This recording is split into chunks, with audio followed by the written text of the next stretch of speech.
Welcome to the Banker Lamp. Please enjoy the video. In this video, I will explain how to make homemade tuna fish.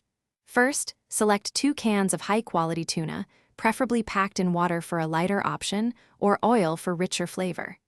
Ensure you have about 1/4 cup of mayonnaise, 1 stalk of celery, and a small piece of red onion ready.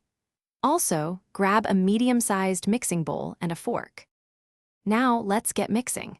Begin by thoroughly draining your tuna. This is crucial for a firm texture. Transfer the drained tuna to your mixing bowl. Next, add approximately 2 tablespoons of mayonnaise per can of tuna. Then, fold in your finely diced celery and red onion. These additions provide a delightful crunch and a subtle, fresh flavor to your mixture.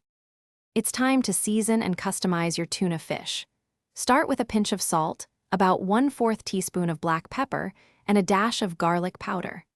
For extra zing, consider adding 1 tablespoon of sweet relish or a 1/2 teaspoon of Dijon mustard. Taste as you go, adjusting the mayonnaise and seasonings until it's perfectly tailored to your liking. Finally, let's talk about serving and storage. Your delicious homemade tuna fish is perfect on toasted bread, crisp crackers, or even in fresh lettuce wraps for a lighter meal. A sprinkle of fresh parsley or a small lemon wedge adds a nice touch. For leftovers, store them in an airtight container in the refrigerator for up to 3 days to maintain freshness. Thanks for watching. If this was helpful, leave a like and consider subscribing. See you next time.